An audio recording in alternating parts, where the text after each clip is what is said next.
په لسهاوو زره بیا کولی شو ووایو چې په سلهاوو زره د افغانستان ځوان کدرونه د هېواد څخه ووتل.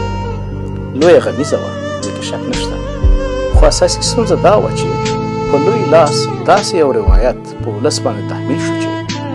د ولس د فکر انحراف یوازې دغه موضوع ته واړوي چې په 2021 کال د اګست په 15 باندې څه وشو، دا چې د هغې څخه وروسته په دې 2 کلونو کې څه کېږي د دې د سپیناوي دپاره او دغه راز کوم جنایت چې کېږي د هغې د پټولو لپاره دغه روایت په بشپړه توګه کامیاب و. نو زموږ فکري ملګرو هم دا مسایده ونه ګڼله چې په دغه 2 کلونو کې خبرې وکړو، ځکه د اورېدلو دپاره نو فکر نه کوئ چې تاسو وایئ چې داسې یو روایت چې هغه ناسم و ستاسو په وینا چې حاکم شوي و چې مخې ته راغلي وی او د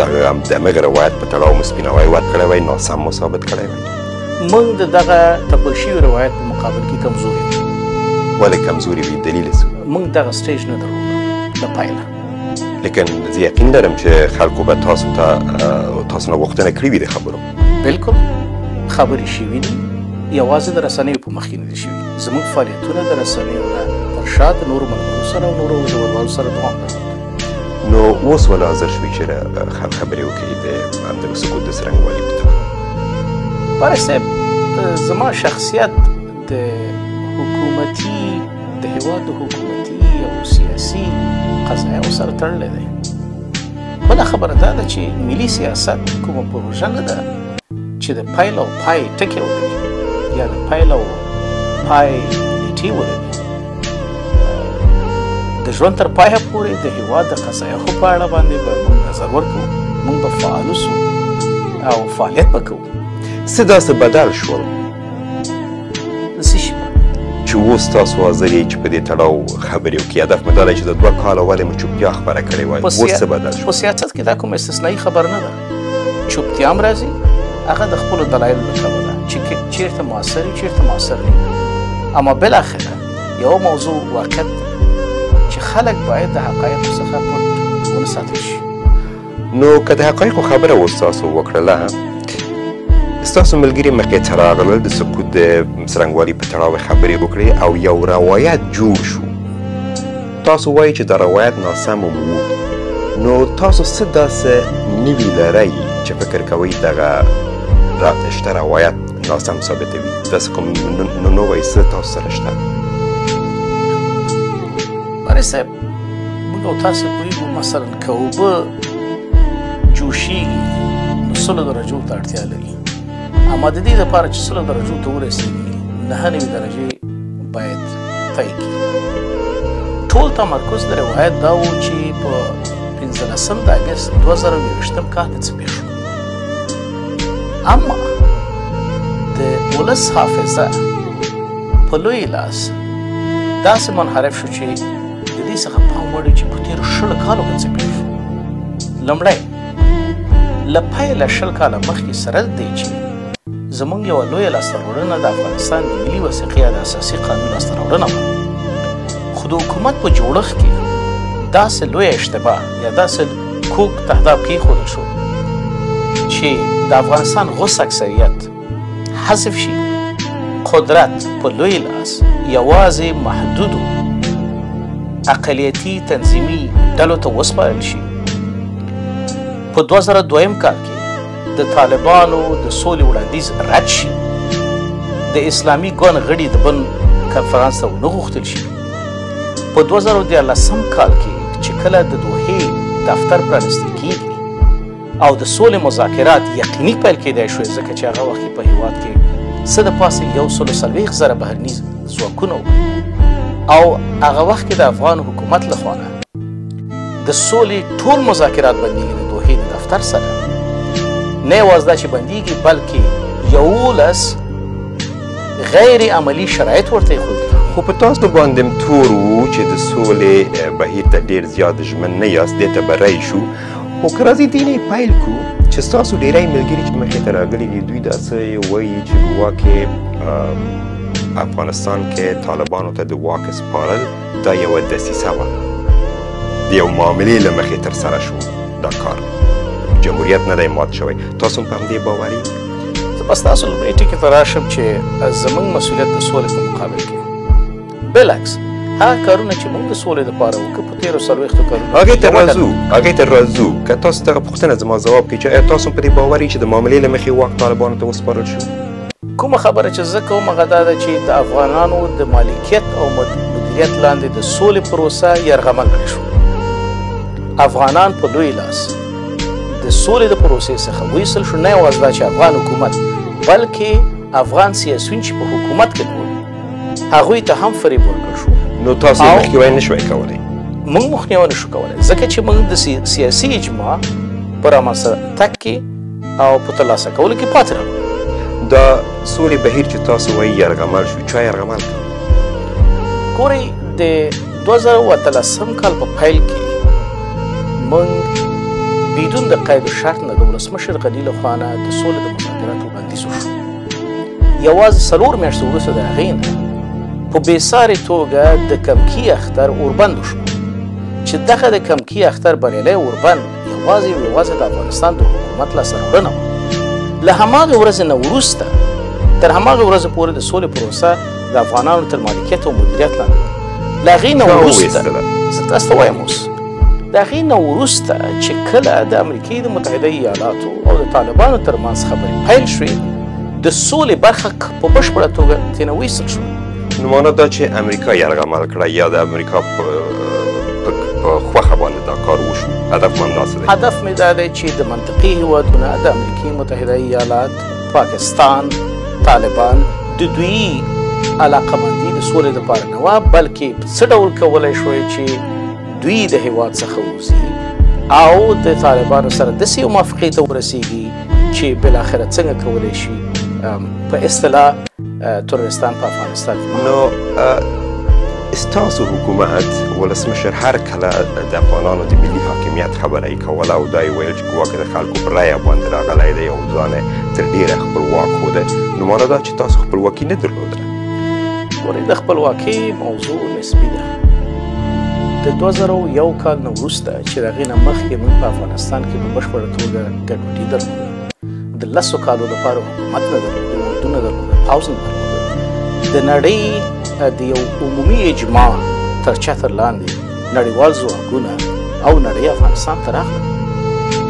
موږ تر دې سرحده پورې مجبور وو چې حتی زموږ د ولسمشر امنیت باید نړیوال ونیسي. د 14 ولایتونو د اقتصادي، نظامي او اداري مدیریت دپاره په هر ولایت کې د ولایتي پرمختیایي ادارې لخوا نه ادارې جوړې شوې چې دوی ته په هغه وخت کې PRT ویلې. دا په 2015 کال کې د ولسمشر غني د دورې په اول کال کې پای ته ورسېدل او ورو ورو په ځان باندې د اتکا پروسه پیل شوه چې هغه هم په 2014 کال په آخرو کې پیل شو. یعنی په ځان باندې د اتکا پروسه پیل وه. په نظامي ډګر کې موږ لوجستیک او نورو برخو ته اړتیا درلوده. په سیاسي برخه کې تر ډېره پورې موږ پرمختګ وکړو، دغسې په اقتصادي برخو کې هم. نو بشپړه خپلواکي په ډېرو برخو کې اکثرو هیوادونو نه لري او موږ هم دغه ستونزه درلوده چې اوسنی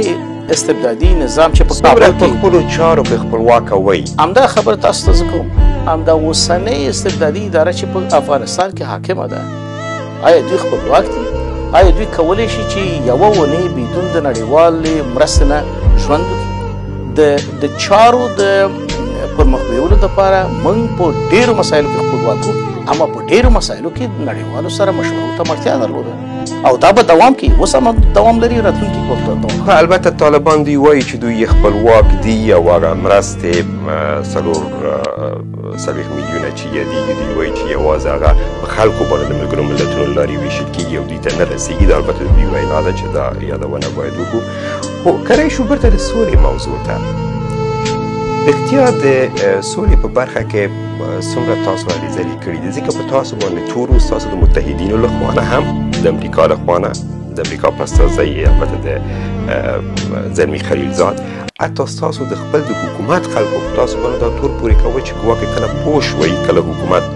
حاکمه حلقه چې په دې پوه شوه چې نور د دوی واک دوام نشي کولی یو په راتلونکي جوړښت کې دوی حضور ونه لري نو د خپل د واک د تداوم لپاره یې وخت وژنه کوله نو رښتیا تاسو هڅې کړي دي سولې په باره کې کاملا بالعکس زه به تاسو دوه درې مثاله ووایم او حقیقتونه دي ښاغلی حکمتیار د کومې ورځې نه چې سیاسي ژوند یې پیل کړ په تېرو 45 کلونو کې نه یوازې دا چې د افغانستان د هیڅ نظام سره سوله ونه کړه بلکې د خپلو جهادي ملګرو سره هم د ژوند تر اخرې ورځې پورې جنګ وکړ وګورئ هغه یو فرق و هغه فرق دا و چې حکمتیار یا حزب اسلامي راغی په افغانستان کې په حکومت کې ورګډ شو په طالبانو سره دغسې یو خبره نه کېدله ځکه همدغه لپاره ویل کېږي چې تاسو باندې دا تور و چې تاسو سوله په خپلو شرایطو اوس راځم خبره خو هغه نوښت هم موږ وکړو د 2018 کال د فبرورۍ د میاشتې اعلامیه دا وه د ولسمشر غني لخوا چې سوله راتلونکې ده او د سولې لپاره ټول شرایط له منځه یوړل دا هم مخکې د دې نه هیڅ چا نه وکړی بله خبره دا ده چې د وخت وژنې موضوع یادوو ټول مسایل هغه وخت کې حل شو چې زموږ له خوا نه په بشپړه توګه آمادګي ونیول شوه امریکایان لاړل په 2013 کال د ډسمبر په میاشت کې دوحه کې طالبانو ته وویلې چې موږ د افغانستان نه وځو او تاسو غواړئ هم چې موږ د افغانستان نه وځو دوی د اولې ورځې نه موافق وو اما پوښتنه دا ده چې د دوی مذاکرات ولې 18 میاشتې وخت ونیو ولې دغه ځنډ منځته راغی دوی خو د اولې ورځې نه موافق وو ولې دغه ځنډ منځته راغی رابه شو زموږ موقف ته زموږ موقف دا و چې موږ باعزته او پایداره سوله غواړو او باعزته او پایداره سوله یو باعزته او پایداره پروسې ته اړتیا لري نه د بندو دروازو تر شا معاملو ته نه د څو کسانو معاملو ته دلته د ولس ارادې ته اړتیا وه د ټولو خلکو نظریو ته اړتیا وه او هغه پروسه باید بشپړ شوې په عامه ذهنیت باندې تاسو پوهېدئ چې په افغانستان کې وضعیت خراب و تاوتریخوالی ډېر و حتی ستاسو خپله د حکومت وینا وه چې په ورځ کې په اوسط ډول 1.5 ځوانان وژل کېږي خو دلته دا هم روښانه وه تاسو ته بیا ویل کېدل چې طالبانو سره که ستاسو تمه دا وي چې ګواکې طالبان د رژیم په حکومت کې د ورګډ شي لکه چې په ځینو برخو کې ولسمشر دا خبره هم کړې وه خو هغه نه کېده زه به یو بېلګه ستاسو د خپله د سولې د عالي شورا د یو غړي راواخلم چې هغه په لومړی ځل کله چې مسکو ته تللی و او هلته د شیر محمد عباس ستانکزي په مشرۍ پلاوي سره یې کتلي وو هغه دا خبره وکړله چې ګواکې هلته ورته ویل شوي وو چې په 50-50 باندې خبره کېدی شي دی وایي کله چې زه کابل ته راغلم او خپلو ملګرو ته مې دا خبره وکړه یوه غوغا جوړه شوه چې موږ 50% طالبانو ته ورکړو دا څنګه که راځي په حکومت کې د ورګډ شي که نه نو داسې امکان نشته چې 50% واک دې ورته ورکړي زه فکر کوم دلته د حافظې ډېره لویه ستونزه موجوده ده موږ د عاطفي او عجله په ډېره بیړنۍ توګه د سولې د مذاکراتو ډېر نتایج په خپل ژوند کې په همدې افغانستان کې لیدلي 10 کاله وړاندې ټولو جهادي رهبرانو مکې معظمې ته لاړل په عاطفي توګه د سعودي عربستان د پاچا او د پاکستان د صدر اعظم په حضور کې دوی ټول د سولې یو معاهده امضا کړه او په قرآن عظیم الشان باندې سوګند یاد کړ خو 2 ساعته وروسته حکمتیار په یوه الوتکه کې لاړ اسلام آباد ته او نور لاړل کابل ته راغلل او په 3مه ورځ په کابل کې د وینو ویالې بهېدلې او 8000 کابلیان شهیدان شول ستونزه دا وه چې اوس هم اکثره نخبګانو او نړیوالو لوبغاړو غوښتل چې دغسې یو سولې معاهده امضا شي پاتې شو د 50-50 تقسیم موضوع آیا تاسو سره دغسې یو مسوده شته او یوازې موږ د خلکو په چې چا ویلي او څه ویلي په هغې باندې د ټول ملت سرنوشت باندې لوبې وکړو کوم مسوده شته چې په هغې باندې د ټولو خلکو په موافقې موږ خو حتی که چیرې ولسمشر غني په قدرت کې پاتې شوی هم وای نو اوس یې موده پای ته رسېدلې د افغانستان د اساسي قانون په اساس باندې او هغه خو آماده وه چې د قدرت څخه لرې شي هر وخت چې یو معقوله حل لاره چې دغه پایدار او باعزته سولې نه اوسنی وضعیت د پایدارې باعزته سولې لپاره تاسو تر اوسه پورې کومه پاڼه لیدلې ده ګورئ اوس دلته یوه بله موضوع په دې کې ده چې ستاسو خپل مرکچي ټیم غړي دا خبره کوي چې تاسو هم بې پلانه وئ تاسو پلان تاسو سره هم نه و چې کله هلته لاړلی دوحې کې طالبانو سره مخامخ کېناستلې خبرې مو کولې هغه وایي داسې هېڅ یو پلان نه و چې موږ خبرې په څه شي باندې کوو د څه ورکولو ته راضي یو او د څه اخیستلو ته راضي یو بس هلته ناستو د خبرو دپاره مو خبرې کولې نه مذاکرات پیل شوي اصلا نه و اصلا مذاکرات پیل شوي نه د دوی بحث فقط تر اخره پورې په دې باندې پاتې شول چې دوی څنګه مذاکرات وکړي خو خبره هم دغه تاسو سره کوم پلان و روښانه دی څه شي ورکولو ته حاضر وي طالبانو ته هر شي ته په دې شرط چې باعزته او پایداره سوله منځته راشي او بل فکر کوئ د مرکشي ټیم چې تاسو ټاکلی یو په دې باندې لویه نیوکه دا وه چې د طالبانو داسې یو ټیم و چې هغوی له امریکایانو سره یې د بریالۍ خبرو یا مرکې هغه درلودله تجربه درلودله او ستاسو ټیم ډېر کمزوری بله کېده فکر مه کوو چې رښتیا هغه لاسته راوړنې درلودلی شي او همدغه یو دلیل وی دی چې تاسو وخت وژنه کول ګورئ تاسو یو خبره وکړه چې د طالبانو امریکایانو بریالي مذاکرات هغوی د څه شي اختلافات درلودل خبره هغوی خو څه مذاکرات نه دي کړي هغوی ویلې چې موږ څه ډول ووځو او دغه د څه ډول ووتلو لپاره دوی 18 میاشتې مذاکرات وکړو نو هغوی اختلافات نه درلود ډېره بخښنه غواړم هغوی کوم مذاکرات نه دي کړي یوازینۍ خبره چې د امریکې دپاره لویه لاسته راوړنه وه هغه دا وه چې القاعده د طالبانو له نظره چې طالبان 20 کاله مخکې دغه هر څه دغه القاعدې دپاره قرباني که او شرعي بوله اوس القاعدې ته تروریستان ویلي 20 کاله پرې جګړه وکړه افغانان یې ووژل په افغانانو باندې ظلمونه وکړه او اوس د 20 کالو نه وروسته دوی القاعدې ته تروریستان وایي پاتې شو زموږ د مذاکراتي ټیم خبره چې ستاسې پوښتنې ته بېرته راشو بلکل دا نیوکې ماجرې خو دا ټیم ولې داسې جوړ شو د افغانستان د حکومت موقف دا نه و چې ټیم په دې شکل جوړ شي موږ په دې باندې واضح خپل نظر څرګند کړی و ټیم چا جوړ کړ ټیم د سیاسینو د نړیوالو د فشار لاندې په بشپړه توګه ځکه چې دوی ویلې چې باید د ټولو سیاسي ډلو او اشخاصو نړیوالو فشار چې وایي هدف مو د چا نه دی هدف مو د زلمي خلیلزاد نه دی ځکه چې ولسمشر هم داسې یوه خبره درلودله په خپله مرکه کې چې ګواکې دا د ټیم زلمي خلیلزاد وټاکه ټیم زلمي خلیلزاد یوازې نه چې هغه د هغوی له خوا نه پیشنهاد شوي مشخص افراد چې په دې ټیم کې چې په دې ټیم کې باید نو ولې تاسو دومره لاچاره وایي ولې دومره بېواکه وایي چې یو ټیم مو خپل ټیم مو نشوی ټاکلی کاملا مواجه پوښتنه ده موږ ملت ته ویلې چې باید ټیم د دولت له خوا وي خلکو موږ ته ویلې چې موږ د سولې ضد یو هر ډول ټیم چې ټیم دې جوړ شي مقصد چې مذاکرات پیل شي دغه نتیجه ده چې اوس یې ګورئ دا ټیم تاسو باندې په فشار او په زوره جوړ شو بلکل نو د وخت وژنې خبره ده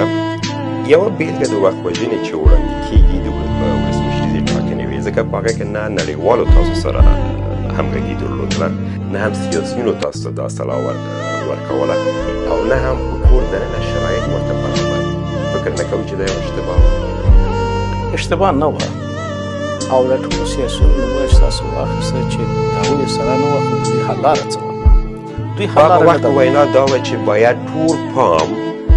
د سولې بهیر ته واړول شي او یو حل لاره ورته پیدا شي خو د کوم ادرس نه د کوم مشروع ادرس نه موږ او تاسو همدا اوس هم ګورو 2 کاله کېږي چې نظام نشته دغه سیاسون پام ولې د سولې په مذاکراتو نه کوي د دوی انسجام چیرته دی خبره د مشروعیت ده او د مشروعیت موضوع چې راځو د افغانستان د ملي وثیقې تطبیق دی په انتخابات په 2019 کال کې وشو او هغه وخت کې د امریکې او طالبانو ترمنځ مذاکرات روان په 2020 کال په پیل کې هغه مذاکرات ختم شو نو نه پوهېږم چې هلته د افغانستان د حکومت ځنډ په څه شي کې مشروعیت ایجاد شو زه بیا هم وایم ستاسو له ادرسه ټولو سیاسونو ته چې په 2019 کال کې کومه لیکلې نسخه د انتخاباتو د بدیل لپاره د سیاسونو لخوا نه یا د نړیوالو لخوا نه افغانستان حکومت ته وړاندې شوی لیکلې نسخه خو به نه وه لیکن پخواني ولسمشر هم په دې باندې ټینګار کوه چې دا حکومت په دغه جوړښت باندې چې دی دا د وي او ښاغلي خلیلزاد هم او نورو سیاسیونو هم د دوی ویلي چې راځئ ټول پام په سولې باندې واړوئ که اوس تاسو دا بهیر شروع کوئ 6 میاشتې تر 1 کاله پورې ځنډ کیږي او شرایط هم ورته نه دي برابر او پایلې کیدای شي چې ښایي ډېرې ناوریني وي چې هماسې هم وشول 2 ولسمشرانو لوړه وکړه. دقیقا یوازینی مرجع چې د سولې لپاره په بشپړه توګه کار کوو هغه د افغانستان حکومت و. نور سیاسیون یوازې د خپلو فیصدیو لپاره شخصي مذاکرات کوو. ستاسو خپله د ټاکنیز کمپاین مشر په هغه وخت کې ښاغلي داودزي هغه ومنله چې دا یو اشتباه وه. د ولسمشر غني د دفتر مشر متین بیګ هغه بیخي دا استراتیژیکه اشتباه وبلله او خپله د مرکزي ډلې وتلې ګڼې حبیبه سرابي هغې وویل که ټاکنې نه وای شوی کیدای شي حالات به بدل وکړي او د ټولو محترمینو خپله بدیل نسخه تاسو ته وړاندې کړه. ولیکن څه باید شوی وی په دې باندې دوی نه پوهېږي ځکه چې په اسانۍ سره مسؤلیت باید یو استدلال دا دی چې د ټاکنو په ترسره کولو د افغانستان په حکومت کې ویش راغی مخالفتونه لا پسې ډېر شول او کمزوري شول. نو د مشروعیت په عدم موجودیت کې به مبتلي شوی وای. زما په یاد تاسو یوه مرکه درلودله په هغه مرکه کې مو وویل چې تاسو د طب ډاکټر یې او په واقعیتونو باندې په طبابت کې پرېکړه کېږي او په سیاست کې هم تاسو فکر کوئ چې د افغانستان واقعیتونو ته په پام رښتیا هغه پرېکړه واقع بینانه وه؟ دا واقع بینانه وه. د دې نه بله چاره اصلا نه ده ځکه چې ورځ کې 100 ځوانان هم وژل کېدل. نه یوازې د هغه د ځوانانو د وژلو او د جګړې د بندېدو دپاره که انتخابات نه وی شوی دغسې ګارنټي دغسې ضمانت کوم سیاستوال موږ ته راکړی هغه وخت کې چې په افغانستان کې په کابل کې جګړې وې هیڅ ډول انتخابات نه و بشپړ موږ نظام نه درلوده اردو نه درلوده هره ورځ افغانان وژل کېدل 10 کالو لپاره موږ انتخابات نه درلوده او همدغه جنابان چې وایي چې وخت ضایع کېدل همدوی د افغانانو په قتل کې مستقیما لاس درلوده. دوی وایي هغوی خو انتخابات نه درلود 2001 کال نه تر 2001 کاله پورې د افغانستان په هر ښار کې د وینو ویلې بهېدې هغه وخت خو انتخابات نه و هغه وخت خو ولسمشر غني نه و خو دغه بهیر وځنډېد 6 میاشتې بیا هلته دننه خپل منځي مخالفتونه پیدا شول څومره دا خبره وځنډېدله دا د خلیلزاد صاحب خبره وه د ښاغلي خلیلزاد چې هغه وویل تقریبا دغه پروسه نږدې 1 کال پورې په ټپه ولاړ وه ټول په ټاکنو کې بوخت وو هېڅ پام د سولې بهیر ته نه و. دا هم د هماغه کاذب روایت یوه برخه ده چې ما تاسو په پیل کې ویلې. ښاغلی خلیلزاد خپل مذاکرات سره دی چې د اولې ورځې د طالبانو سره موافق و 18 میاشتې وخت ونیو چې فقط 3 صفحې ولیکي اما د 40 کلن ناورین د حل لپاره هغه هم چې 6 میاشتې ورته کار کېدی دوی ورته د درواغو نه وویلې چې دا د 6 میاشتو څنګه دی هلته نه و د زندانیانو خوشي کېدل هر یو یو پروسه وه. د زندانیانو خبره مو وکړله ګورئ دغه د زندانیانو موضوع هم تاسو باندې دا تور دی چې په هغې کې هم تاسو ډېر وخت ضایع کړئ. ګورئ ټول په دې باندې پوهېدل چې دا د سولې د بهیر او یا د خبرو یو ډېر مهم شرط دی او دا کیدونکی دی ټول په دې باندې پوهېدل نو ولې مو بیا دومره ځنډ پکې وکړه جرګه جوړه شوه د بیت المال مصرف کېدای شي دا د بیت المال د مصرف ادرسونه تاسو ته معلوم ما ته هم معلوم دي هماغه ادرسونه تاسو پوهېږئ چې په لویه جرګه باندې څومره مصرف وشو 180 میلیونه افغانۍ او تاسو پوهېږئ چې یو د هغه ادرسونه چې په لویه جرګې په ایجاد باندې انتقاد کوي د دغه نوموړي شخص د یو کال د امنیت مصرف څومره 380 میلیونه افغانۍ. که رښتیا هم موږ باور لرو چې ملت ته رښتیا وایو ولې دوی راځي دا جنابان دا خبر نه کوي چې د بیت المال نه زما د امنیت دپاره نږدې 300 میلیونه افغانۍ مصرفېدي خو د یو لوی ولسي ارمان چې هغه پایدار او مقدسه سوله ده که هغه هم په شفافه ډول هغه هم د لویې جرګې انقطاع په 7 ورځو کې وشو په 7 ورځو کې لویه جرګه شوې ده هغه هم د داسې فیصلې دپاره چې ولسمشر صلاحیت نه درلوده د 400 زندانیانو د خوشي کولو لپاره نور خو 15 زندانیان خوشي شوي وو وخته د 400 ډېرو خطرناکو مجرمینو د خوشي کولو لپاره د اساسي قانون په اساس باندې ولسمشر صلاحیت نه درلوده ولسي رایې ته باید موږ مراجعه کړې وای او دا کار موږ په 2 ورځو کې وکړو بیا هم په هغې کې ځنډ نه ګورې شکایتونه د طالبانو له خوا نه چې ټولې نه دي خوشي کړي ځکه ځینې کسان تاسو په خپله خوښه خوشي کړل خو د هغه نومونه چې هغوی درکړي وو هغه مو نه پرېښودل تاسو پوهېږئ همدا اوس د طالب چارواکي چې همدا اوس په خپل مستعارو نومونو باندې مقرر شوي دي هر یو څو نومونه لري د هر نفر تشخیصول بیرته چې دوی راځي دا یو پروسه ده دولت کومه ډله نه ده چې فقط د یو ټلیفون په واسطه باندې د زندان دروازې خلاص شي او خوشي شي هر یو ځان ته یو مسؤلیت لري داسې نشي کیدی چې زندانونه مونږ خوشي باید مشخص خلک خوشي او هر یو چې هلته امضا کوي هغه یو مسؤلیت لري هلته باید یو شفافیت موجود دا ورځې غواړي مونږ به وګورو چې دا کوم کسان چې د انتقادونه کوي اوس خو جګړه هم نشته اوس خو وینه تویېدنه هم نشته اوس لاړ شي دا اوسني استبداد څنګه ختمول ستاسو وینا دا ده چې البته هغلته ځنډ د بهیر د تکمیلولو لپاره و حقوقي بهیر و ستاسو په وینا دا ده چې هغه باید هغې باندې شوی وی خو راځئ چې برته یو بلې موضوع ته راشو هغه دا ده چې ستاسو ځینې ملګري لکه حمدالله محب او ګڼ نور داسې انګي چې د حکومت سقوط د دوحې د تړون له لاسلیک کېدو نه پیل شو تاسو په همدې باور ما خپل توضیح تاسو ته مخکې درکړم هغه د معاملې په اړه وه چې تاسو وویل چې د معاملې خبره وه خو لیکن نیمګړتیاو باندې باید فکر وکړو چې په 16 کالو کې څه عمومي نیمګړتیاوې شوي دي موږ مخکې د دې نه د سولې ډېر جدي فرصتونه د لاسه ورکړل یعنې ستاسو هدف دا ده چې هدف مو دا ده چې یعنې په تاسو له اوله په دې باندې پوهېدئ چې سقوط کېږي نو ستاسو که دا خبره زه راواخلم چې تاسو وایئ چې هغه نیمګړتیاوو ته باید پام وکړو نو دا نیمګړتیاوې خو وې معنا دا ده چې سقوط کېده زموږ دنده د حکومت په صفت دا و چې هغه نیمګړتیاوې اصلاح کړو پکې پاتې راغلو دا خو واقعي خبره ده موږ کافي زور امکانات نه درلودل کله چې تړون لاسلیک شو تړون چې کله لاسلیک شو هلته ستاسو سره دا سوچ و چې یو ډول ګواکې لاره خلاصه شوله اوس د طالبانو برلاسي ده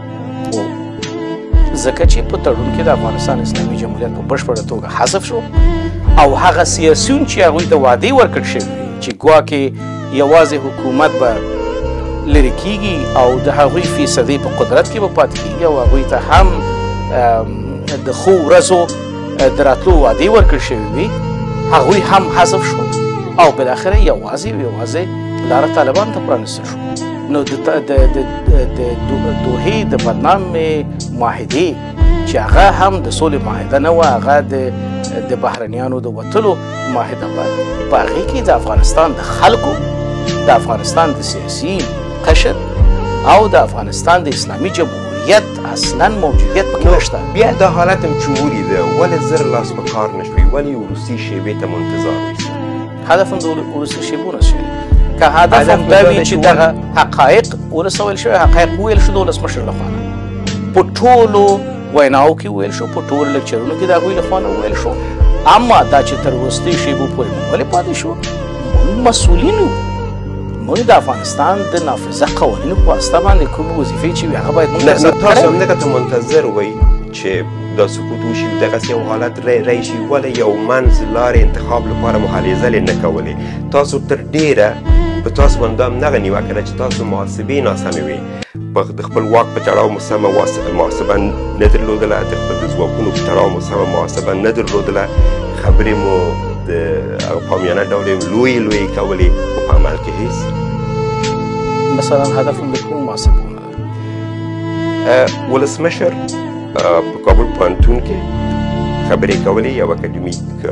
کنفرانس غوندې هلته یې ویل چې امریکایان چې وځي ودې وځي اوس مثلا د هغوی په شتون کې یو ډول یو چوکاټ جوړ شوي چې تلاطم رامنځته کېږي اوس هغه تلاطم هم دغه لرې شو حالات اوس روښانه شو موږ مقاومت کولی شو خو هم نه شوی کولی ګورئ خبره راشو محاسبې ته که محاسبه دی چې موږ په دې نه پوهېدو چې بهرنیان اوسي په دې باندې ښه پوهېدو چې بهرنیان اوسي بحث کوو. په 2015 کال د جنورۍ په میاشت کې خپله ولسمشر غني د 140,000 بهرني ځواکونو د وتلو شاهد و. هغه 8,000 کسان چې پاتې وو هغه هم د افغانستان د ځواکونو د روزنې او د لوجستیک او د خپلو سفارتونو د امنیت وظیفه درلوده.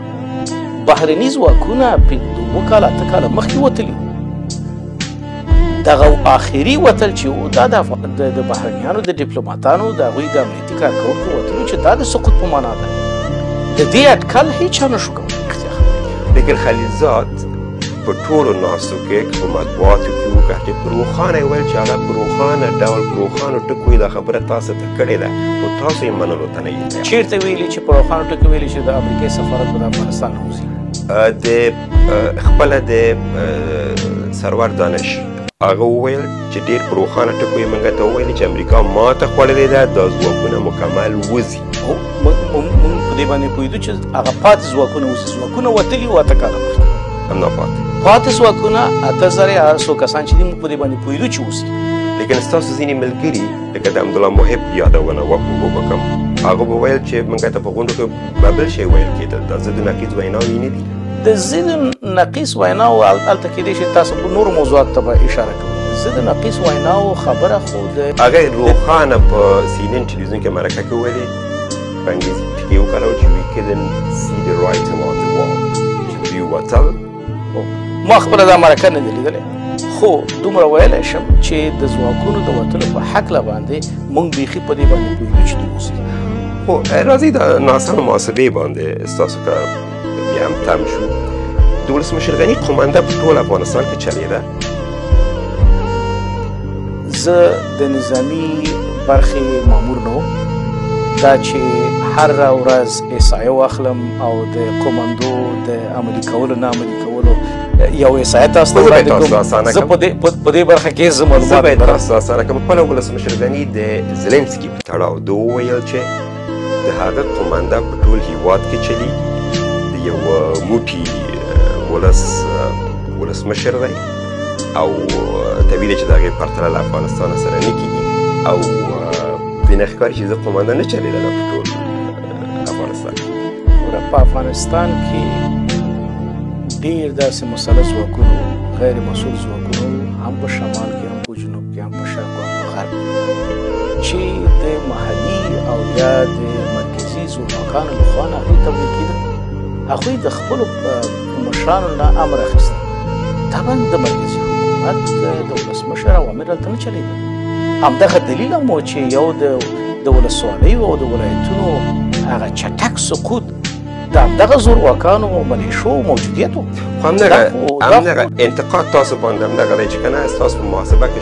ښایي دغه شیونه نه وو شامل. خو په هر صورت د سولې د بهیر په تړاو کړی شو امریکایانو خپل بهیر شروع کړی و. تاسو د افغان حکومت په توګه د مسؤل حکومت په توګه څه کړي وو؟ آیا خپله مو طالبانو سره د اړیکو جوړولو هڅه کړې وه؟ په 2014 کال کې د ولسمشر لومړنی دویم او دریم هدف دا و چې دلته باعزت او پایداره سوله رامنځته شي. د هغوی هلې ځلې د سولې د راوستلو لپاره د اولې ورځې نه پیل شوی سره د دې چې کله چې په 2013 کال کې ولسمشر غني د بې قید شرطو مذاکراتو غوښتنه وکړه دغه څومره چې تنظیمي جهادي رهبران په افغانستان کې ټول یا اکثریت د ولسمشر غني د دغه وړاندیز مخالفت وکړ او د ته حتی د قومي رنګ زه به پوښتنې ته راشم. هلې ځلې وي او هلې ځلې مؤثرې وي او په 2013 کال کې د جون په میاشت کې د بریلي اوربند انعقاد هم د هماغه د حکومت د ولسمشر غني تر مشرۍ لاندې د حکومت د هلو ځلو پایله وه. څه ډول هلې ځلې چا سره مو اړیکې درلودل؟ چا سره مو خبرې کړې وې؟ هدف مې د اړیکو درلودنه دا ده چې مثلا طالبانو سره د طالبانو سره کولی شي راته وایي چې په کوم پوړ کې په کومه کچه؟ په لوړه کچه. په لوړه کچه. اوس دا کسان په حکومت کې دي؟ په کابینې کې دي؟ او دوی څه تاسو ته ډاډ درکوه چې د سولې بهیر به ترسره کېږي؟ د دوی او د حکومت ترمنځ د اعتماد سازۍ یوه پروسه وه. ځینې کارونه حکومت دوی ته ترسره کړه او ځینې کارونه هغوی او د هغوی برخې همدغه وې چې مثلا د هغوی مرسته وکړه د اوربند په تامین کې او په ځینو ځایونو کې د حملې مسایلو نور جزئیات دلته زه نشم او دا یعنې د طالبانو د غورځنګ د اکثریت خوښه وه که فکر کوئ چې نه دا یوازې یوه برخه او فرکسیون غوندې وو ښه به دا وي چې نور جزئیات نه به تېر شو خو دا کسان لوړ پوړي دي او اوس هم په کابینې کې دي او کله چې دا بهیر د امریکایانو سره روان و تاسو به ویل وار وار چې طالبان خبرو ته نه کیني آیا تاسو خپله هڅه کړې وه چې په دوحه کې د بل چینل نه یو هڅه وکړئ دوی سره په تماس کې شئ هره لحظه هڅه روانه وه هیڅ تماس ټینګ نه شو تماسونه ټینګ کړو بې نتیجې وو طالبان اوس هم مذاکرات کوي چا سره نه ولس سره مذاکرات کوي نه سیاسي سره نو څه یې ویل تاسو ته په هغه وخت وژنه وخت ضایع کول آیا طالب اوس د ملي حاکمیت د تامین دپاره د ولس سره مذاکرات کوي همدا اوس دوی د خپل مشروعیت نه دومره ورخطا دي چې هره دومه درېیمه هفته د خپلو ملایانو غونډې راباسي بیا خبرې د قندهار نه شي غونډه په کابل کې کېږي خبره د قندهار نه شي هماغه ملایان چې په کابل کې ناسته کړي د هغوی غږ نه نشریږي د هغوی اعلامیې نه نشریږي او بیا بالاخره ویل کېږي چې دوی ملایانو د خپل باید د دوی په اصطلاح امیرالمؤمنین ته تازه کړ زه نه پوهېږم چې دوی څومره د حتی خپل داخلي مشروعیت نه څومره ورخطا دي راځئ چې یو بل موضوع ته ورشو له سقوطه وړاندې یو لوی پلاوی د ولسمشر غني په مشرۍ لاړ امریکې ته هلته خپله په دغه پلاوي کې شته سرچینو موږ ته وویل چې له لایډ اسټن د امریکا د دفاع له وزیر سره په ناسته کې ولسمشر غني ته وویل چې شپاړس یا هغه شمېر مشخص اوس زما نه ده یاد د دومره ولایتونو موږ هغه کولی شو ساتنه کولی شو خو لایډ اسټن ورته وویل چې 15 پرېږدئ نوره پرېږدئ د 15 ساتنه وکوئ آیا داسې یو پرېکړه هلته وشوه زه فکر کوم چې هر چا ستاسو ته دا نقل قول کړی دا بیخي په بشپړه توګه بالعکس دی زه به تاسو ته هغه څه چې رسمیاتو کې شوي هغه به ووایم عرض به مې دی چې په اوازو چا ویلې ما ویلې باندې باید باور دا خپله زه پوه شوم باور وړ سرچینه په ستاسو پلاوي کې زه پوه شوم اما کله چې اسنادو ته راځو او رسمي جلسو ته راځو دغسې یو کار نه دی شوی زه به تاسو ته راشم چې څه شوي دي که هغه تاسو سره مرسته وکړي هغه بیا کولی شي چې حتی هر کې هم اسناد ترلاسه کړي چې هماغه زما د خبرې تصدیق د سقوط نه یوازې څو هفتې وړاندې د نړیوالو همکارانو لپاره داسې یوه ناممکنه طرحه افغان حکومت ته راغی چې ګوا چې د هغې ته نوم ورکړی و دغه طرحې ته د قواو د متمرکز کېدو طرحه په دې معنا چې د څه د پاسه 24 ولایتونو څخه په ډېره لنډه موده کې یعنې په څو هفتو کې د ټولو ملکي او نظامي افرادو تخلیه بیرته مرکز ته وشي چې دا هم د جګړې په منځ کې هم د لوجستیک له نظره هم د سیاسي عواقبو له نظره او هم د امنیت له نظره په بشپړه توګه امکان نه درلوده او دغسې یوه خبره شوې وه چې هم په رسمي ناستو کې شوه او هم په رسمي اسنادو کې اما کوم شی چې تاسو ته نقل قول شوی دا بیخي بالعکس دی نو له زابله ځواکونه وتل خو لومړي مرستیال د ولسمشر هغه هلته ولیکل چې دا د مصلحت له مخې کېږي دا څه ډول مصلحت که دغسې یوه پرېکړه نه وه ګورئ نظامي برخو باندې زه نظر نشم ورکولی چې مثلا په کومه ولسوالۍ کې کوم کنډک څنګه ځکه چې بې له مقاومته د طالبانو په بدرګه کې ځواکونه وتل په دې باندې بیا هم وایم چې دا چې څنګه یو کنډک د یو مشخصه ولسوالۍ یا کلي نه دفاع نشي کولی اول ته نظامیان فیصله کوي چې د هغوی ځینې ووځي دغسې فیصلو کې او د دوی په عملیاتو کې زه شامل هم نشم کولی چې نظر له سقوط یوه ورځ وړاندې ارګ کې د سیاسیونو او د ولسمشر یوه غونډه وشوه او په دې غونډه کې ولسمشر دا پرېکړه وکړه چې دی به له واکه لاس پر سر کېږي او یو پلاوی به ځي قطر کې خبرې به کوي خو دا ناسته یا دا وینا د ولسمشر د غزني له سقوط وروسته وشوله یعنې هغه وخت کې چې طالبان نور رانږدې شوي وو کابل ته فکر نه کوئ چې که دغسې یوه پرېکړه په خوا کې دی پایلې به بېلې وي هیڅ ډول تضمین د احتمالاتو په هکله باندې نشته. موږ د یو معلوم حالت دپاره یو مجهول حالت باندې اعتبار نشو کولی. څه چې نظام موجود دی دا چې څنګه سقوط کېږي څنګه نه کېږي نشو کولی چې د نامعلومو حالاتو لپاره لویې فیصلې وکړو. نو په دغه ناسته کې ولسمشر د سیاسیونو تر فشار لاندې دا پرېکړه وکړه که نه دا پرېکړه یې د خپله دا خپله پرېکړه یوازینۍ خبره دا وه چې ناسته لنډه وه. د سیاسیونو لخوا یو پیغام ولسمشر ته ولوستل شو. ولسمشر وویلی چې هو یو باصلاحیته هیئت د لاړ شي دوحې ته طالبانو سره د کښېني په دې شرط چې طالبان دغسې یو ناستې سره موافق وي. طالبان هغوی د یا او نه ځواب نه ورکړی او دویم شرط دا و چې طالبان د کابل ته داخل نه شي. د دې ځواب هم نه راغلی. اما ولسمشر د سیاسیونو سره دغه موافقه وکړه. د ناستې په اخره کې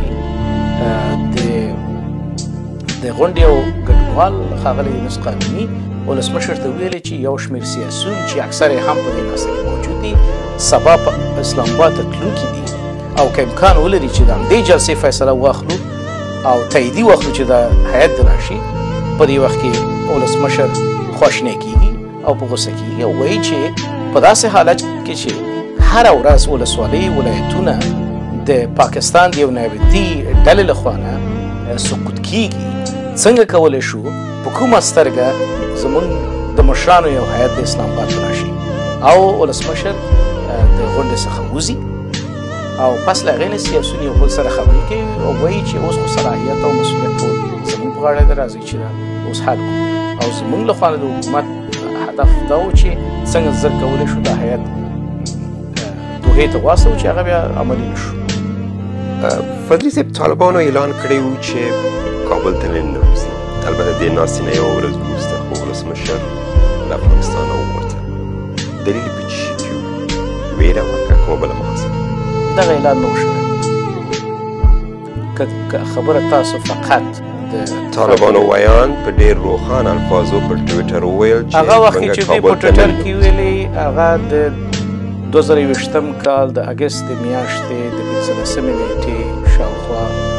1:30 بجې 2 بجې وې. هغه وخت کې طالبان داخل ښار خو ستاسو خپله د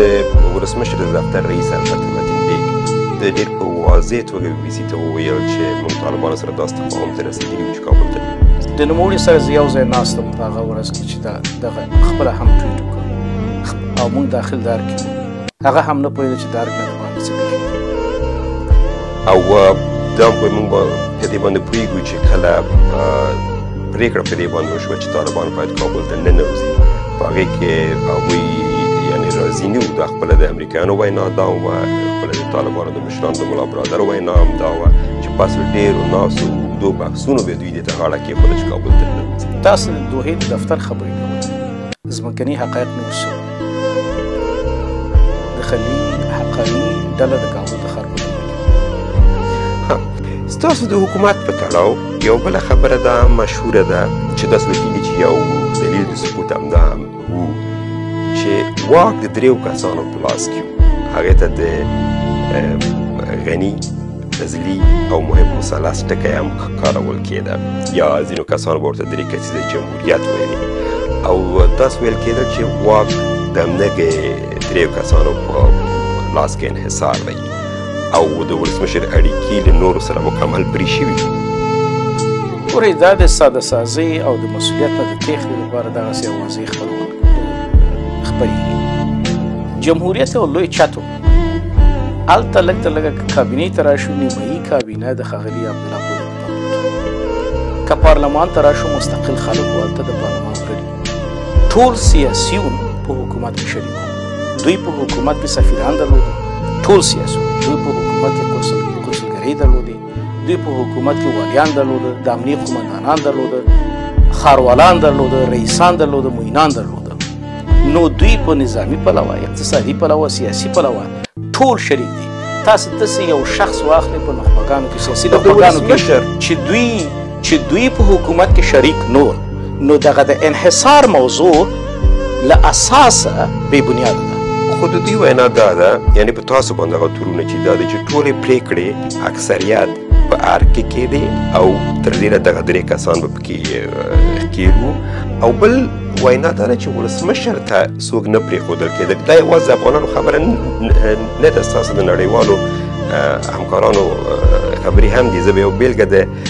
سټیفانو پونتیکو د وینا واخلم چې هغه لیکلي دي چې دی البته په افغانستان کې د ناټو ملکي استازی و. دی وایي چې ښاغلی فضلي او محب داسې دي لکه د ولسمشر د دروازې ساتندویان یا دروازهوانان، هېڅوک ورته نه پرېږدي. خو حقایق بل شی دي. ښاغلی پونټیکوروي په هرو 2 هفتو کې ولسمشر غني سره یو ملاقات درلوده. نو نه پوهېږم چې دا د کوم اساس نه دا خبرې کېږي. یو را به شو نورو مسایلو ته او هر کې هم سرچینو موږ ته دا وویل چې حتی که وزیران دوی غوښتل چې راشي ولسمشر سره وګوري، ستاسو هوکړه په تېره ستاسو نوم واخیسته چې ستاسو هوکړه پکې ضروري وه. زه به پرېکړه تاسو کړې چې په غونډه کې به څوک راځي او څوک به وینا کوي. وارث صاحب دا شکایت به په آینده 100 کالو کې دوام کوي. خو حقیقت به تاسو ته ووایم، ولسمشر غني د هغوی تقسیموقاتو ګوري 3000 نه تر 5000 کسانو پورې په هره میاشت کې دوی سره لیدل. ولسمشر غني سهار چې 5 بجې پاڅېده د ځینو والیانو سره، وزیرانو سره، معینانو سره، د امنیې قمندانانو سره، د قروضو قمندانانو سره مخامخ خبرې کولې. د هغوی نه مخامخ مستقیم گزارش اخیسته چې د ولسمشر غني د سکرتریت د لارې ولسمشر ته پاتې شو. زموږ دندې مشخصې وي چې موږ څنګه د کابینې غونډې جوړې کړو، څنګه نورې جلسې د رئیس جمهور جوړ کړو، جلسې څنګه تنظیم کړو. اما د ارتباطاتو نظره هر هغه څوک چې انتقاد کوي هماغه به د ولسمشر سره ډېر ملاقاتونه لري، هماغه به د ولسمشر سره ډېر لیکلي تماسونه لري یا تلیفوني تماسونه لري. فقط نوم واخلئ چې زه به تاسو ته ووایم چې دا ولسمشر سره څومره لیدلي دي. بل انتقاد دا او دی چې واقع ولسمشر په دغسې لرې ساتل شوي اړیکې پرې شوې وې او زه مثلا یوه بېلګه خپله د ستاسو د سولې د ملکچي د ډلې یوه غړی حبیبه سورابي به راواخلم. هغې ویل چې خلکو سره اړیکې پرې وو او دا هم ویل کېدل چې ولسمشر ته سم معلومات هم نه ورکول کېدل. یوه بېلګه د دې دا یادېږي چې کله خوست سقوط شو دی نو خبر په پکتیا کې یوه ناسته کې د غږ وکړ چې ما افغانستان جوړ کړ. دا ټول د دې نو چې حقایقو نه لرې وو بیخي خبر د خوست سقوط په کوم شکل چې هغه ترجمه شوی ده څنګه به خلکو ته وویل شو په هغه شکل نه. په هماغه ورځ ولسمشر سهار وختي هم د بګرام د سقوط نه، هم د جلال آباد د سقوط نه او هم د خوست د سقوط نه خبر و. نو معلوماتو ورکول او دا چې ولسمشر ته په دې شکل باندې سړی فکر وکړي کومه پوهه چې هغوی لري او کوم استدلال لري او څومره معلوماتو سرچینو په اساس خپلې فیصلې کوي، دا یو ډول سپکاوی ده د مسایلو ساده سازي ده. هغه په یو معلوماتو باندې باور نه شو. وینا ته تاسو څنګه توضیح ورکوئ چې په هغه شرایطو کې چې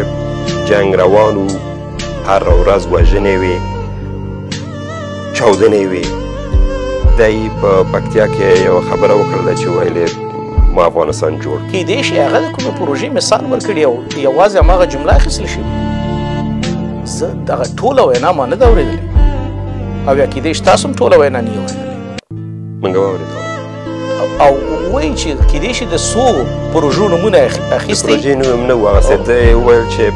خلکو ویل چې دی نشي کولی او حتی هغه به هر کله دا خبره کوله چې ما لیونی بولي افغانستان مې جوړ کړ، جوړ مې نه کړ. بلکل هغه به دا دې پورې لري چې دا د وینا کومې برخې هغه به اخیستي. په هر صورت کلی شو ستاسو پوسټ اجرایي پوسټ زما پوسټ نیمه اجرایي و نیمه د هماهنګۍ پوسټ. اجرایي برخو کې مو په داخل د دفتر کې اجرایي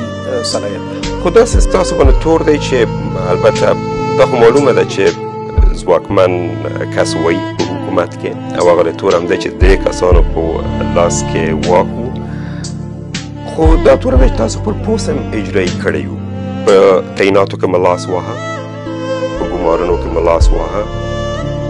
د معینانو ګمارنې به ستاسو په خوښه کېدې یا مثلا حتی وزیران به تاسو ته مات وو. پوښتنه هم ختمه شوه. بلکل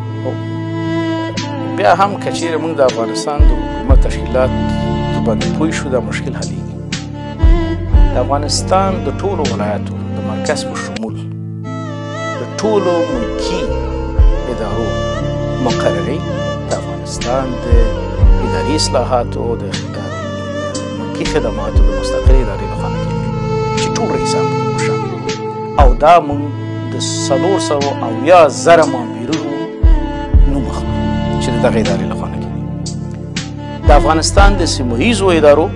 مقررې چې ولسوالۍ وي او نور د ولایتو پورې مربوطې مقررې وي دا د افغانستان د مستقلو د سیمه ییزو ارګانونو د مستقلې ادارې لخوا نه کېږي. او دغه راز اوس راځو چې ستاسو په لاس کې دغه ځواک او واک نه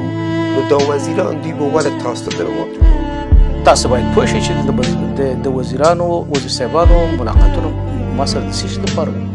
هره جلسه هغه د کابینې د جلسو د محتوا دپاره چې هماهنګي ما سره وشي هغه او دا د چارو د ادارې د رئیس وظیفه ده. اوسنی د چارو ادارې رئیس هم همدغه کار کوي او مانه مخکې هم رئیسانو همدغه کار کوي. او تاسو له خپل واکه دا استفاده هم کوله چې مثلا ستاسو په خوښه به د هغه کسانو اسناد اول ولسمشر ته تلل ستاسو له خپل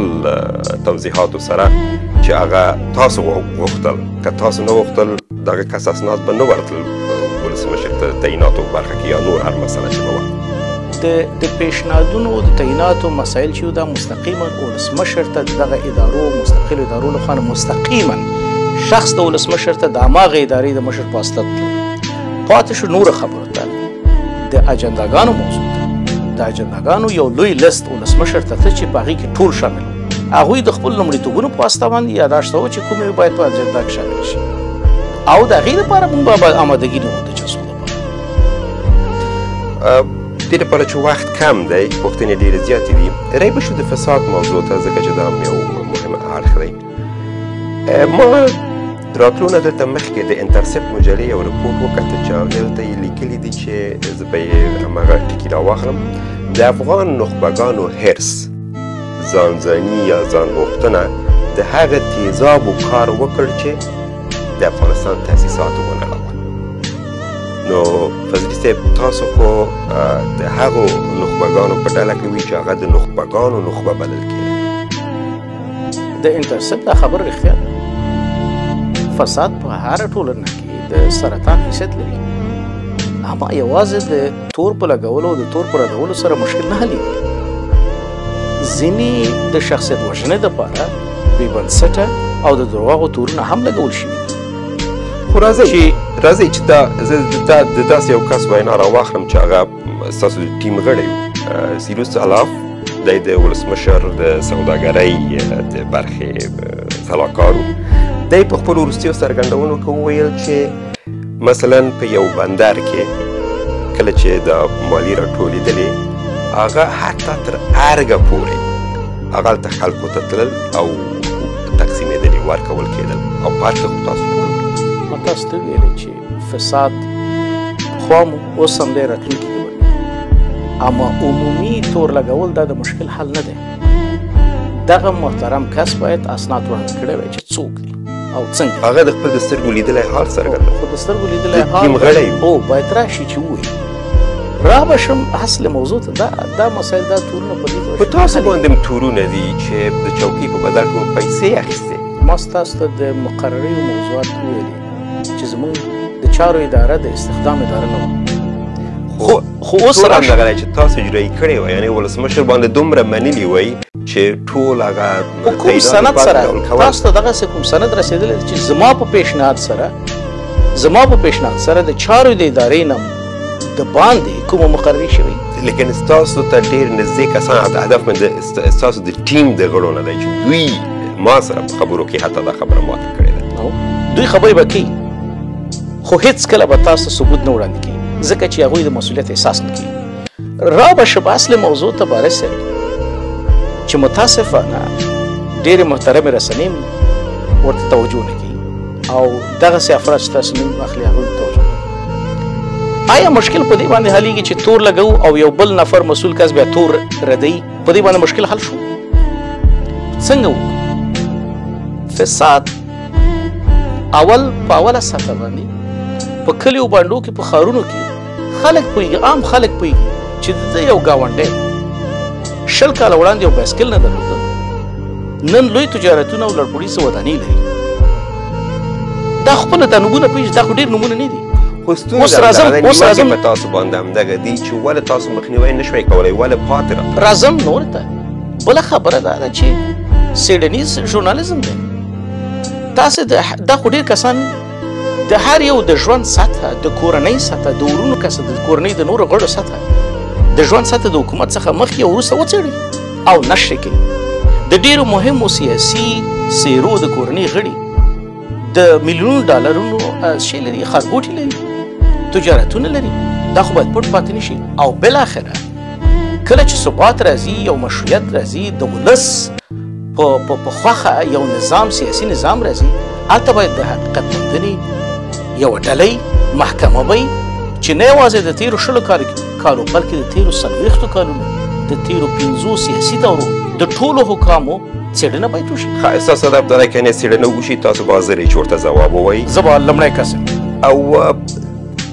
تاسو دلته په خپل کلینیک لرئ که په کوم دولتي شفاخانه کې کار کوئ؟ اوس خو دلته تاسو ورته ډاکټر په توګه خپله دنده ترسره پیل کړې ده. زه د ډاکټر په صفت د سویډن د حکومت په یو دولتي کلینیک کې دنده اجرا کوم. شخصي کلینیک نه لرئ؟ ځکه داسې ګنګوسې خپرې شوې وې چې ګواکې تاسو شخصي کلینیک لرئ. د ګنګوسو نشرول د ټول نه اسان کار دی، ځکه چې مسؤلیت څوک نه لري او دا د ضعیف خلکو کار دی. نو هغوی د مهرباني وکړي زما ادرس معلوم دی، چېرته کار کوم، چېرته کار نه کوم، او شخصي کاروبار هم نه لرم. شخصي شتمني کاروبار نه لري؟ نه. اوس یو بله مهمه موضوع هغه دا وه چې یو لوړپوړی چارواکی ستاسو د ټیم یو ځل مخکې راغی او د اخلاقي فساد خبره یې هم وکړله په هر کې، او ځینې نور کسانو چې هلته کار کوه هغوی مخې ته راغلل، شکایتونه یې وکړل. زما په یاد دي د حکومت بیان په هغه وخت کې چې خانسوري هغه وویل چې پلټنې کېږي او پایلې به یې معلومې شي. څه پایلې ډېر روښانه مخې ته رانغلې، پلټنې وشوې په دې تړاو، څوک ونیول شول؟ دا موضوع په هغه وخت کې د لوی څارنوالۍ ادارې ته راجع شو. یو دوهم د بشر د حقوقو خپلواک کمیسیون ته راجع شو. دویم او دریم ټولو رسنیو ته وویل شو چې راشئ هم د بشر د حقوقو کمیسیون ته او هم لوی څارنوالۍ ته، او هر هغه څوک چې ادعا لري د دغسې اعمالو چې کېږي هغوی دې هم راشي. ټول وتښتېدل ځکه چې تاسو خپله ته لازم نه و چې یو پلټنه باید شوې وای د حکومت په کچه؟ پلټنه د حکومت د لوی څارنوالۍ نه او د بشر د حقوقو د خپلواک کمیسیون نه بله لویه عالیترینه مرجع نشته چې پلټنه وکړي د قانون په اساس باندې، او هغه دوسیه همدا اوس هم په لویه څارنوالۍ کې پرته ده. څوک حاضر نه شول چې ځواب؟ هېڅوک چې ادعا لري هغوی باید خپله ادعا باید لاړ شي هلته ثابت کړي. او اوس فضیل صاحب د طالبانو د واکمنۍ دا د 2 کاله تېر شول، تاسو حالت څنګه ارزوئ؟ په لنډو یې که راته ووایئ. دا ډېره مهمه پوښتنه ده بارس صاحب، څنګه په لنډو ووایو؟ څه چې تېر شول په هغې باندې تفصیل بحث وکړو، څه چې مهم دي هغه به په لنډو، خو بیا هم زه به ستاسو وخت ته په احترام سره وکړم. اوسنی بحران د مشروعیت بحران دی. خپل طالب هم دا مني چې هم د داخلي مشروعیت بحران لري، هم نړیوال مشروعیت بحران لري. دا دی یو. دومه خبره دا ده چې په سیاست کې سیاسي نخبګان باید د مذبذب حالت څخه ووځي. داسې نه کېږي چې یا مې زړه کېږي یا مې ساړه کېږي. هغه سیاسي نخبګان چې یا په افغانستان کې یا په سیمه کې یا په امریکا او اروپا کې او په تېرو 4-5 کلونو کې د طالبانو د سپینولو او دوی دپاره لابي کوله، دوی اخلاقي مسؤلیت دی چې اوس دوی لاړ شي او د طالبانو تر سیوري لاندې عمل ته ژوند اختیار کړي، عمل ته کار وکړي. دوی اوس د شکایت او د ګیلو او د انتقادونو او د قاریدونو حق نه لري. دریمه موضوع دا ده چې جګړه د حل لاره نه ده. موږ د جګړې مخالف په تمام معنا. دلیل یې څه دی؟ کله چې موږ په حکومت کې وو هلته د یو مشروع ادرس نه د هېواد د دفاع دپاره جګړه مشروعیت درلوده. اما اوس که ډلې او افراد ځي او جګړه پیلوي، دوی طبعا د سیمې د هېوادونو د استخباراتو او نورو ځایونو څخه به پیسې او وسلې اخلي او د افغانانو وینه به بهوي. د دې په بشپړه توګه موږ مخالف یو. آخره خبره دا ده چې استبدادي ډله اوسنۍ نیابتي استبدادي ډله دا ماتېدونکې ده. د افغانستان معاصر تاریخ ښودلی ده چې استبداد نتیجه نه ورکوي. دوی هم په دې پوهېږي او موږ هم پوهېږو چې دا ماتېدونکی دی. اما مترقي سازمانونه او ملي افغانان دوی باید د افغانانو د واحد صف په شکل سره راغونډ شي او د افغانانو یو واحد روایت دې جوړ کړي او د هغې په اساس باندې بیا موږ د راتلونکي دپاره به کار وکړو چې هغه بیا که د لویې جرګې په میکانیزم کې که بل شي باندې کومه خبره باندې چې اوس موږ کار کوو. ښه البته تاسو طالبانو ته ویل چې استبدادي ډله چې هغوی ردوي او هغوی وایي چې د خلکو له وطن راپورته شوې ډله ده. دا البته د هغوی سپیناوی دی دغسې خبرو ته. او له ولسمشر غني او پخوانیو همکارانو سره په تماس کې اوس راتلونکي لپاره داسې کوم پلان تاسو لرئ؟ د ولسمشر داسې کوم بل پلان شته؟ دی اوس خپل ځای چیرې ویني؟ اول خو زما له نظره او د اکثر افغانانو نظره ولسمشر د افغانستان وروستی مشروع منتخب ولسمشر دی او طبعا ځای دا دی چې څنګه وکولی شو کله چې بل مشروع نظام راځي د هغه انتقال کې د دوی رول وګورو. نه یوازې زما له نظره بلکې د ډېرو افغانانو نظره هغه افغانان چې د دوی مخالف هم دي دغه رول ته دا لومړۍ برخه. دومه برخه دا ده چې ولسمشر غني د شخصیت په اساس باندې د افغانستان یو پوهی اکاډمیک شخصیت دی. دوی به نه یوازې دا چې د افغانستان د سیاسي ترسیم کې به رول لري بلکې د اقتصادي ودې دپاره به هم ممد تمامیدلی شي. آخري موضوع د ولسمشر هغه خوب چې افغانستان باید د آسیا په د یو اقتصادي او وسایي په څلورلارې باندې بدل شي چې متاسفانه اوس هماغه څلورلارې د ترهګرو او د ترورستانو په صادرولو باندې مصرف شوی چې تاسو هم دا اوس ګورئ چې د سیمې په هېوادونو کې څه پېښې. البته طالبان دا خبره ردوي، دوی وار دا خبره رد کړې ده. که بیرته راشو شخصي پوښتنې ته، آیا سیاسي فعالیت لرئ؟ غواړئ سیاسي فعالیتو کې له دې وروسته؟ باري صاحب زما سیاسي فعالیت په 1901 کال کې پیل شوی. دا هغه کال و چې د لومړي ځل لپاره د جلال آباد په قصر کې د جهادي رهبرانو په منځ کې د سولې مذاکرات روان وو او موږ هلته دوی په مقابل کې مظاهره وکړه چې دوی باید یو د سولې نتیجه راکړي. له دې وروسته او د دې وروسته څخه به زموږ فعالیت دوام لري. ما تاسو ته په پیل کې ویلې چې ملي سیاست کومه پروژه نه ده چې د پیل او پای ټکي ولري. خو په سیاست کې په دې باندې تاسو هم ما سره موافق یئ چې اعتبار او باور ډېر زیات مهم دی چې دلته زیانمن شوی. فکر کوئ چې څنګه به دا باور بیا راژوندی کړي؟ یا خلک به اعتبار وکړي؟ عرض به مې ولس ته دی چې هېڅکله په افرادو باور ونه کړي. باور هم په سازمانونو په ډلو په مفکورو باندې په هېڅ فرد باندې ستاسو په ګډون زما په ګډون باندې که زه د داسې یو ډلې د داسې فکري ډلې غړی یم چې هغه سازمان رښتیا هم د افغانستان د یو لوی قشر